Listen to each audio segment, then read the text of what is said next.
Yes, everybody, welcome back to Railbirds TV and the 2026 Derby City Classic.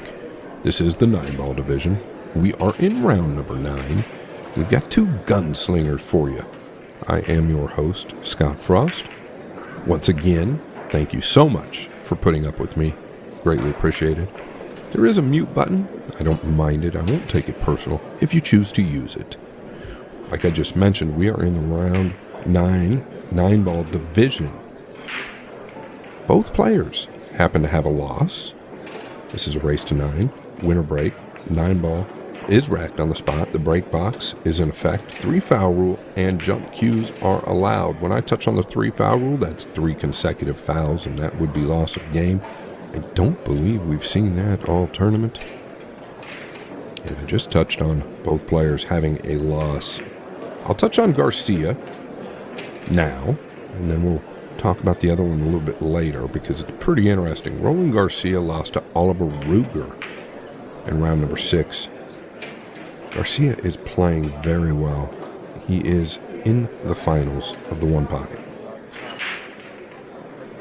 Okay, what I noticed right away, what did we notice right away? He hit those real soft.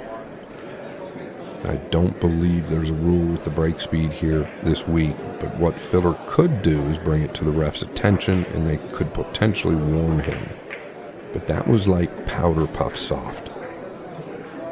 Yeah, take another look. Like that's 20% of his power. That would not fly on the World 9-Ball Tour. And I don't know that Josh will let that fly here, depending on the outcome, of course. If Roland starts to control the entire match, then he will touch on it. You'll see the numbers below the players' names. Joshua Filler, 858. He is the highest rated player on the planet, rightly so, in my opinion. Roland Garcia, an 806. That is nothing to shake a stick at. They've got him as a 23% to win this match. Those numbers I always rack my brain on, but we'll go for it for now, and he's going for the blue 2 to the lower right. Very aggressive player.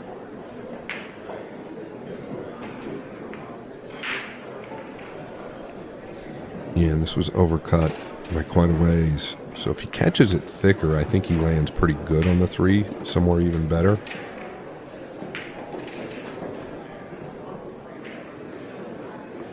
Look at this. Is it a 3-9 to the side, or did he fall a little low? Quickly going to it. Yeah, flight 39, leaving Elizabeth, Indiana, right now. Don't let me down, Joshua.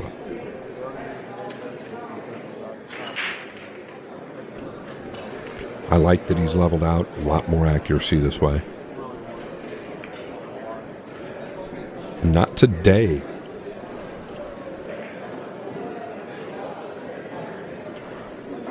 Yes, so a pretty big miss early, and that's what I have recognized, which is common. These guys seem to make all their mistakes in the first rack or two and get that out of the way. When they get the blood flowing, everything starts to fall in line. You don't really want this guy to get the blood flowing. He's quick, he's very accurate, and for me, he's fun to watch. You should watch him play one pocket. Probably the most aggressive or offensive player I've ever played or been around. And a very good guy. Efren Reyes is Roland Garcia's godfather, and that is a fact. And Efren would be proud of him in this rack. But there's 8 more to win if you're Garcia. But that number just jumped from 23% to 32%. He's got a chance. We'll say he's got about a third of a chance. Every time I see Roland, he gets nicer, but he also gets more dangerous on the table. First started coming to the States, I want to say about 5.5 to 6 years ago. He was absolutely clueless playing one pocket, but relied on his shot making, and I played him in the quarterfinals in Peoria, Illinois at a big tournament, and he was very scary to play.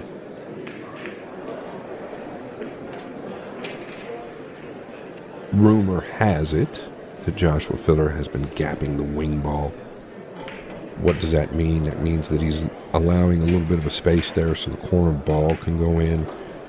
You know, I don't know. It's just a rumor. It's very hard to prove. All these guys know how to rack the balls. See how hard he hits these. Not much harder, but a lot thinner.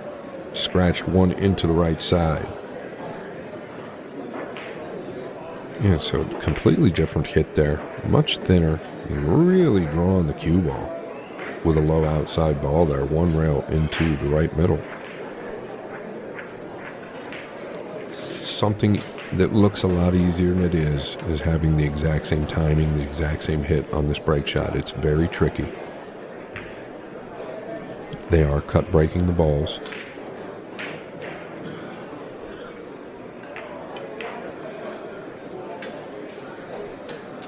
Coming around to the right side pocket. Does it have the speed? It does.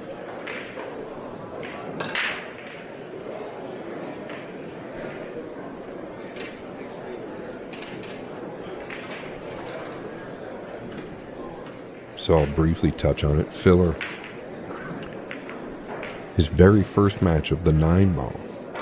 It's about 12 o'clock a.m. or 12:30 a.m. the night before his first round, and he looks at the bracket and his timed slot to play, and he goes to bed. And he wakes up about an hour and a half, 2 hours before his match, and he's getting messages that he's on the clock.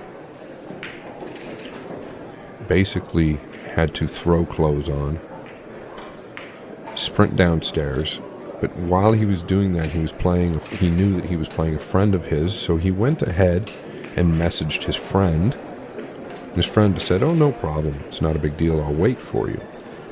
Well, the referee came over and said that Joshua Filler's on the clock, and his opponent, Shivari, stated that it's okay. He's a friend of mine. And the referee was having none of it. Joshua made it just in the nick of time. He ended up winning that match, but the plot thickens. He was very ill. He did not feel well. Forfeited his second round. So now, in round 9, with one loss. You'll notice he hits these a little bit harder, but not a lot. Let's see if we can get another look real quick. I think the wing ball went in. Keep your eye on the 7. Like it had eyes. Now, typically when you're cut breaking the balls, this is not something that's common. You're trying to make the 1. If you make the wing ball, it's a bonus. You be the judge. But they say if there's a little gap there, that it permits the wing ball for going straight in. And if that's the case, now you just eliminate the numbers, right? It's a process of elimination, and you're going to get more looks. Listen, I'm not against getting an edge. And if they don't tell me to stop, or they don't tell him to stop, he's here to win. Really can't fault him for it. That's why they make rules. Quickly down on the 9, and quickly 2 games buried. The percentages will rise on Filler's side to 83%, 17% to Garcia. What a decorated player Joshua Filler is already in his young career. 28 years old, 858 Fargo. 2025, they say he made about $275,000. I would assume that number's quite a bit higher, to be honest with you. And then that's just hard numbers from tournaments. He's got sponsorships and endorsements, and I think it's a great thing. Watch the 6. Yeah. Directly into the corner. It could be, it could be the way he's hitting him if he's catching him a little bit fuller, but the cue ball doesn't tell me that he's catching him severely full. This is not an easy opener. This is a pool player's worst nightmare for most. Typically not for Josh Filler. And that's where he shines, the shot making. Nobody better.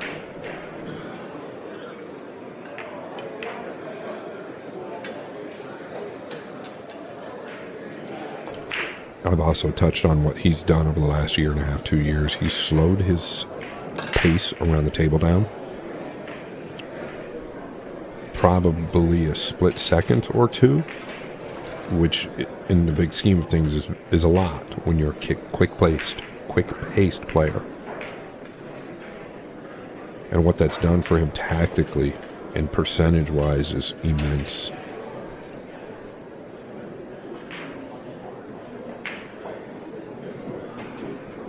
There is nothing wrong with being a faster player, but there's a real fine line between being fast and too fast or too quick. And I would say that everything that Josh does is probably the most ideal you could ever ask for. His pace around the table, the way he delivers the cue, just everything. He's got the entire package. Speaking of packages, that's 3, by the way. How is anybody going to stop this break? I don't know. Maybe somebody could go pull a fire alarm. That might be a start. And they might need to just pull the plug, kill the lights. So if he continues to break like this, it's going to be hard to stop this guy.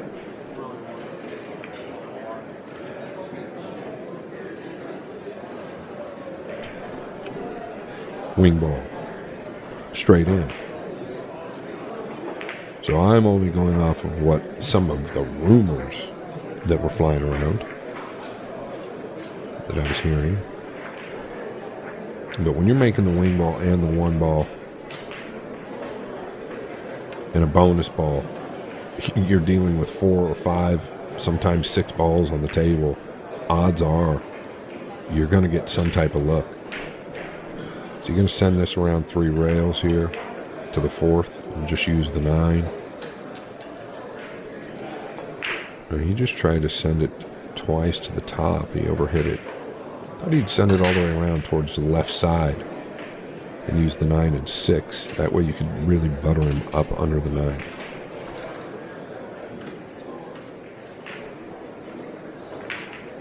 All right, Garcia is aggressive. Does he take on the bank to the lower left? He's got a lot of protection if he decides to play safe.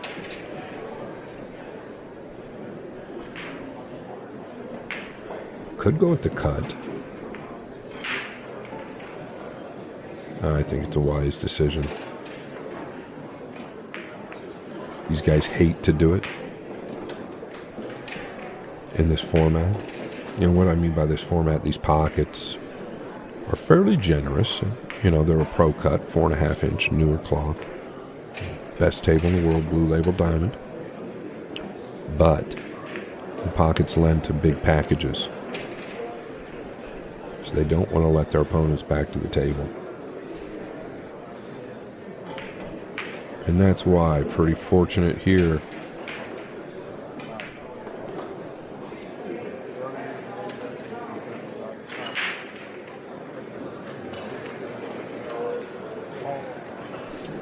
Where's the protection? The 9's a big ball. Yeah, okay, he could get past it. I felt like it was a big ball to get by. He's going to leave the top half of the 2.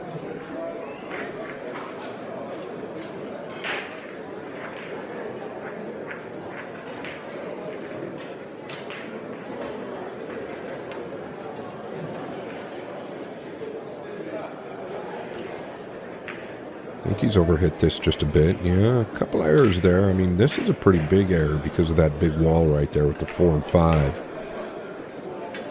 I would personally try to get him real tight behind these 2 balls. Jump cues are allowed. Just watch the left point in the side pocket. Yeah, and he's aware of getting him nice and tight. Very well done. Very well done, Mr. Garcia.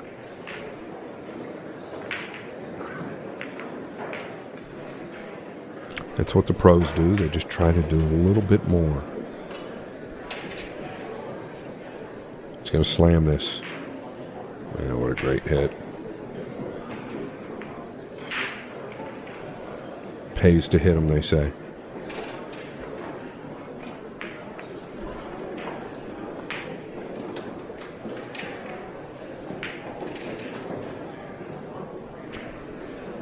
Couple of good tactical exchanges here that I've liked.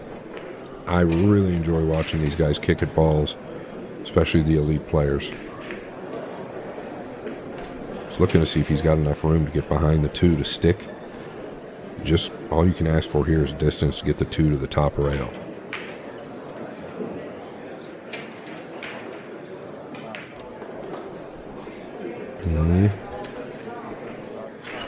Hit it pretty good, a little firm. If this goes to the upper right, he might take it on. Otherwise, he can just bank it back down towards the middle diamond or the chalk. Is he going to find another gap?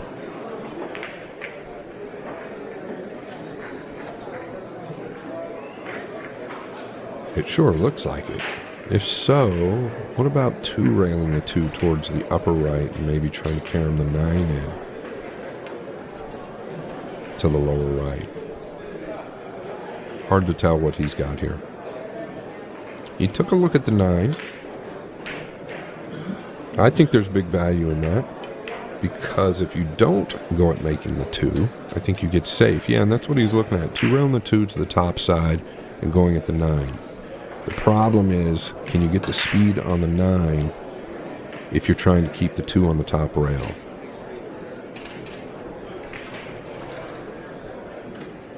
Interesting.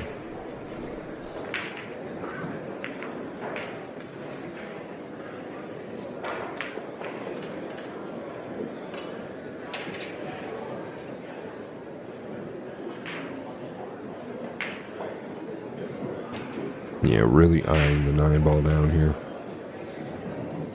If he misses the 9, I think he misses it to the bottom rail. Easy to overdraw this. Yeah, it's the bottom rail.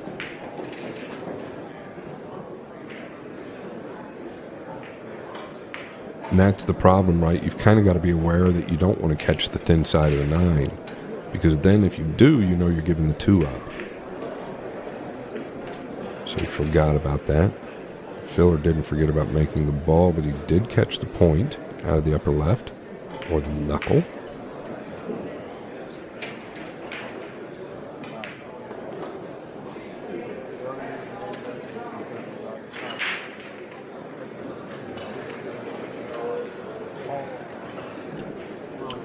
Yeah, is he looking at the 9 now? Boy, it's tough just because of the distance between the 4 and the 9. Defense doesn't look automatic. What about banking the 4 past the 5, just to the right of the 5, like you're banking it up to the top, middle part of the table, and swinging the cue ball above the 6 and down below the 9? I think that's available. I don't know that he sees it. Maybe the 6 is in the way. But you could bank the 4 1 rail back up just left of the center diamond up top. He's going at it here. Should get punished for this. Yeah, he had a couple of defensive options there. Could have possibly gone at the 9. It was very tough what he was asking for. Saw a little movement in the arm there. Like the nerves are there. Filler tends to do that to you.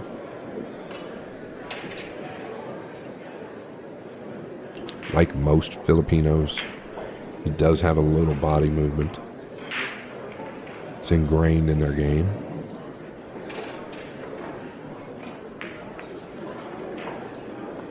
I tell you what, I just got to cover Shane Van Boning versus Hayden Ernst, the Mav Man. I'm not going to tell you about that match, but I'll tell you where to go. Railbirds TV.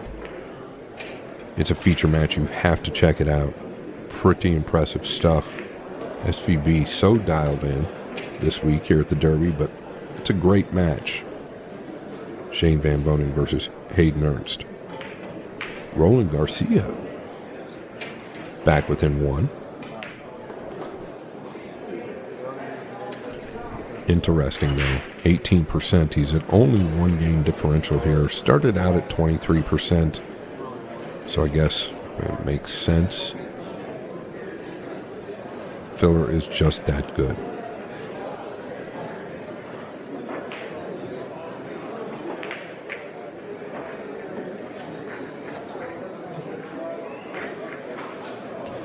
Take an eye at the pace here.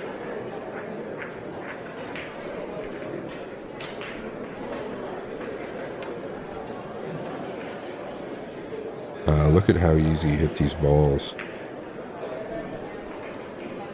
This is the problem. This is the good thing for us about the cut break. You're never guaranteed a look on the 2. Yes, you can make the 1, but guaranteed looks on the next ball in order never has to happen.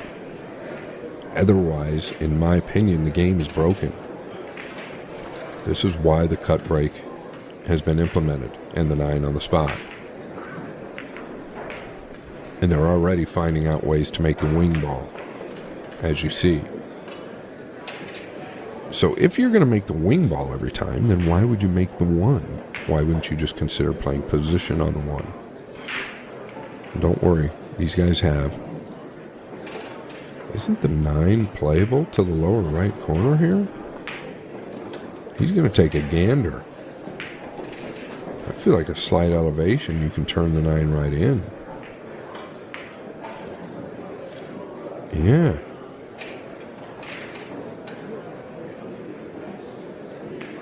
Absolutely. Swisher sweet. Not thinking too clean is the Filipino, Roland Garcia. Buried the 9 like it had eyes, and that was laying really natural. Just a slight elevation with a tip of left. The left throws the 9 downwards, so you can make full contact. It was there all along.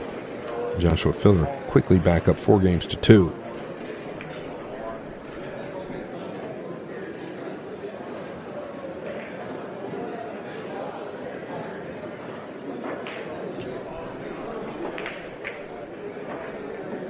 That's a pretty sweet hit there. I'd say that's about 30-35% of his power. Nowhere near all of it, though. You probably couldn't even get away with that break on the World 9-Ball Tour. Not for long, anyway. But everybody's doing it, and hey, if everybody's doing it, everybody's doing it. 2024 was a big year for Josh. $315,000 in prize money.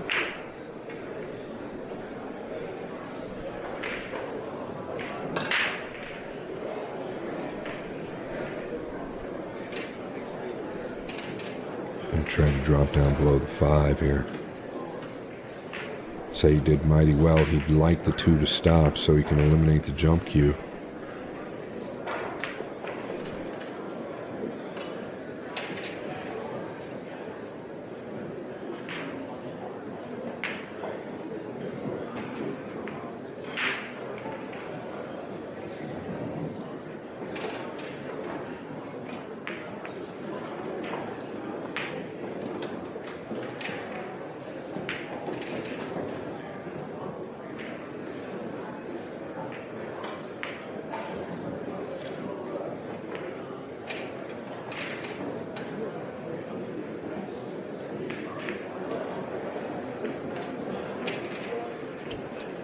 Looking to go to the top rail here. He'd like to catch the thin side of this 2 and just get it down here below the 9. Oh, geez. Not even close. So he was just trying to feather the 2 and bring the cue ball down here to the lower right side, which is okay. Thought he'd at least make sure to hit the ball. Kind of like it lost its spin, to be honest.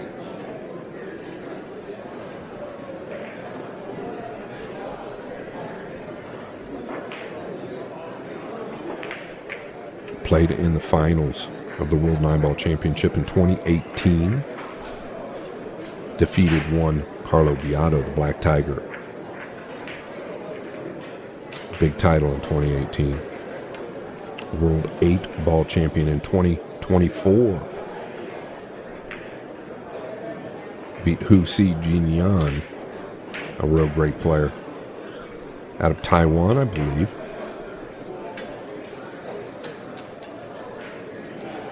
What a decorated player he is. 2019 U.S. Open 9-Ball champion.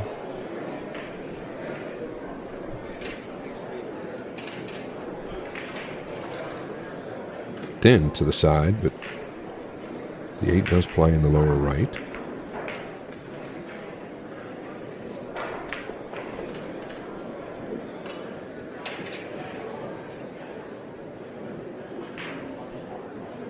Just extra special, this guy.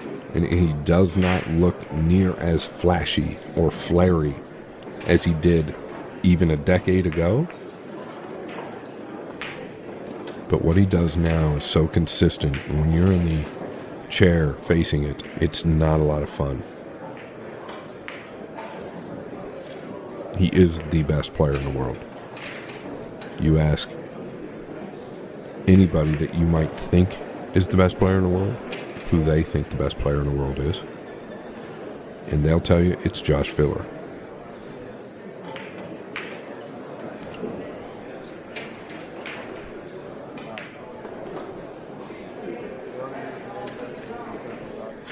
Well, he's made the wing ball, and if he'd have made the 1, he'd have had shape on the 2 anyway, but he does have shape on the 1. It caught the upper point of the side pocket, and that's how it's finished where it is. Excuse me, it caught the lower point and then to the upper. If this ball goes, he plays it, but it sure looks like it goes. Plenty of room. 6 and 8 might need a little work. Cannot tell if they're frozen.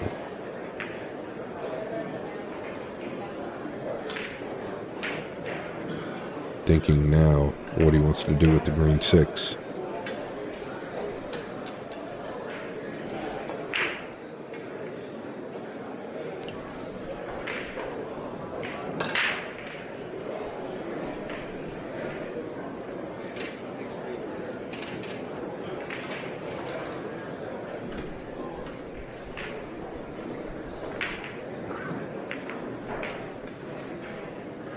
Alright, well, he's got an angle to get below it if he has to. Obviously, to me, it doesn't look like it goes, but it does go because he's going towards the middle of the table.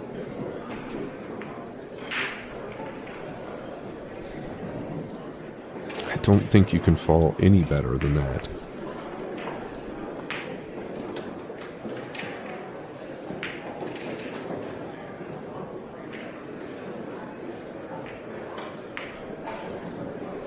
Just another day at the office for Joshua Filler.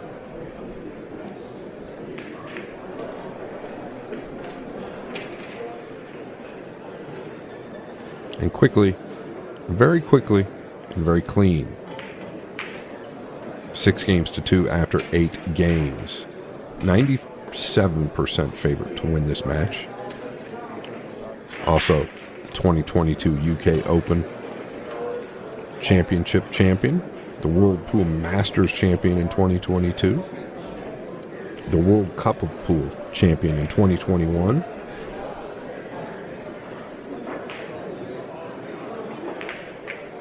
okay, look at this. Well, do you like pool, Josh? You didn't make the wing ball, you didn't make the 1, but the red 3 saved the day. Take a look into the lower right. Yeah, and where did it come? It came from nowhere. Now he's got the natural to the upper left. Used a low right ball into this left long rail, nice and tight.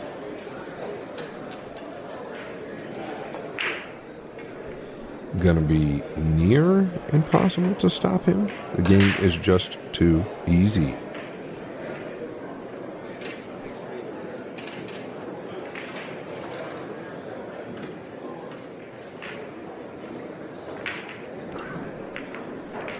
2023 World Teams Championship champion with his partner, Pia Filler, and then Moritz Neuhausen. I'd say that's a pretty good three-man team, and I'll never forget that, watching it from home. It came down to a sudden death shootout, and I think it was worth $80,000. The entire team missed it. Well, I shouldn't say the entire team, but the other opposition missed it, and then Josh missed it, Moritz missed it. It came down to Pia, and it was not an easy shot. It was a wing shot that they had to make from the back rail, and she drained it. Not too shabby. And just rolling along like a freight train. And there's the hit he's looking for. Nothing automatic on the 3. If the 4 passes the 8, I think there's huge benefit to going to the upper right with the 3 here. If not, he'll do something different. Yeah, you can't get to it, so maybe going to the 8. We're playing safe. Wow. Is it going to open up? I believe it is not. Yeah. Not today, so maybe a bit of breathing room. 1% chance for Garcia. Is this the 1% that he's got right here? Boy, it can't feel good for a player of an 806 Fargo. How would you like to be an 806 and have 1% chance? Or even just look at this. And there goes the 1%. You can just forget about that. Make it 0, even though that's not possible. Filler. The driller. Off the cue ball, off the green 6. Just like he drew it up. Welcome to 9 ball. What's he doing here? Has he got a jump? Okay, I misread the balls here. He's jumping. It's still automatic. He's just going to keep that cue in his hand and jump this one in. I don't know about this one. Could be a little trickier. If so, I think he's got to go to the lower right, obviously. Oh, take it easy, Joshua. Just slow it down. You're going to get a ticket for speeding. My goodness, what is this? Somebody call the paper or the police, one of the two. Yeah, I think it should possibly be the police. First the fluke on the red 3, then the jump shots. I mean, what is going on? Look at this. Off the cue ball, off the 6. Now he's got to jump the 4 in. Then he bank jumps the 5 in. Oh, come on, man. Take it easy. Look at this. He knew right when he hit it. No jaywalking ticket there. And I would assume the wing ball down here. And the rest could be history. The blue 2 is next, hovering over the lower right corner. 2 back out to the middle. Oh, he decelled a little bit on that. Is it going to get there? Of course it is.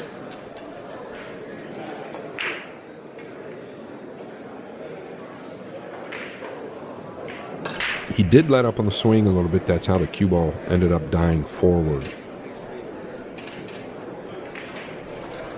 Okay, he's got some work to do here. He can naturally play this to the upper right and swing the cue ball 3 rails. He can pound it to the upper left.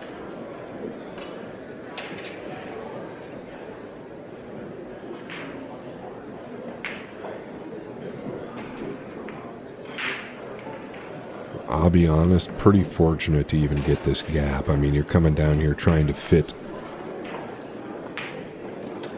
I believe, to the right side of the 6, and you just fall right there.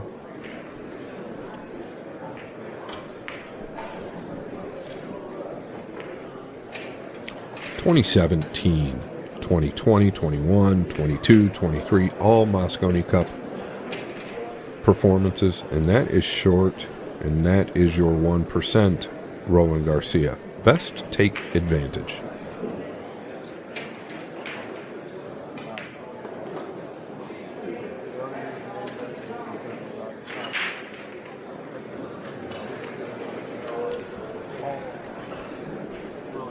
Only one out of those 5 appearances, obviously he's played,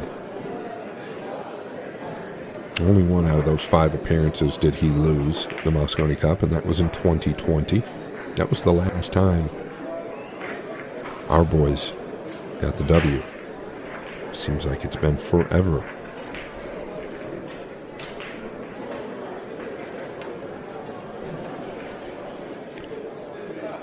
And this is a great shot. This is similar to what he was trying to do earlier. This is an absolutely amazing shot right there, and it was by design. He's trying to catch the thin side of the 4 there. Such a great shot. Jeez. That was close.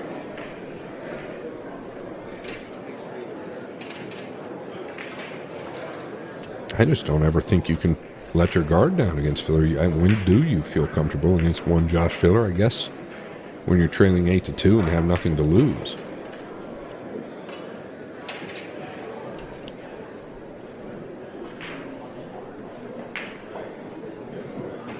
Yeah, and there's a little bit of that shoulder lunge that's kind of built into his game.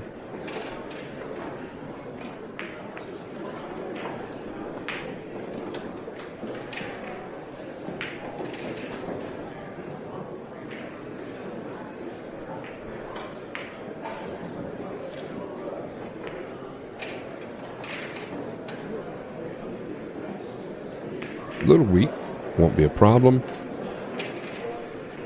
Game number 11. We'll go to Garcia, and he's going to need a little bit of help here.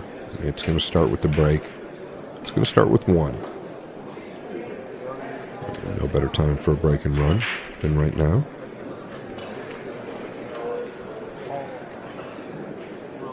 Roberto Gomez getting his 5 minutes of fame.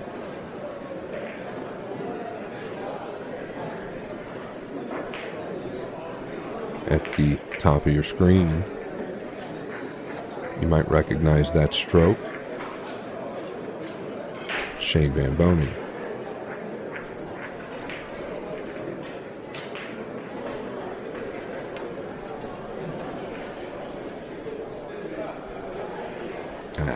I don't like anything about this hit, though, to be honest with you. He's trying to make the 1. It was off by a country mile. He got a kiss on this ball that went to the lower left corner, and it's the 5. And that kiss was low, I believe, off the red 3.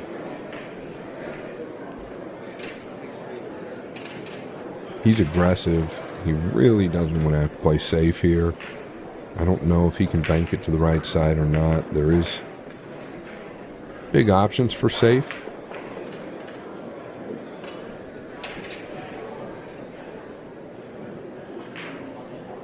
He did play it to the right side. I can't fault him. Problem is, he's got work to do. He's landed pretty flat. I don't think the 3 passes the 6 to the right side, right corner.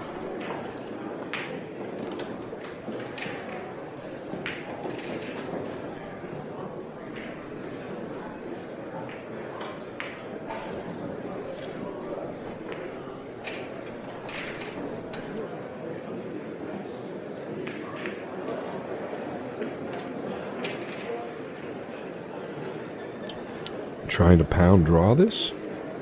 Wow. Wow. Did he hit it too good? My. That is the carbon shaft for you. Look at this right here. He was already on his way to the shot, but this cloth, these tables, they never end. Big power from the carbon cue.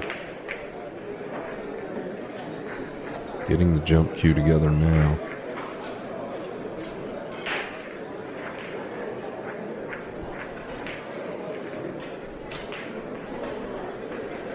That's awful close to the 4. Federgors, no problem. I don't know how Roland, how well he jumps. I would assume he's pretty good. Most of the greats are. But this is close. Look how straight up and down he is. If he misses it, it's going to be thin. Well, he missed it. And he's given it up. It's a concession. Garcia is gone. Joshua Filler going to be an absolute nightmare the rest of the way from what I'm seeing and the way he breaks. Let's take another peek at the mulligan by Garcia. Okay. Well, he cleared the ball and it was thin like I'd imagine. Do us a favor, guys. You're watching Rarebirds TV right now. Do us a favor and like, share, subscribe. It doesn't cost you anything. They're putting in a lot of work for you. Greatly appreciate it. Hit the notification bell, and we'll be back with you very soon. Have a great night. Thank you so much.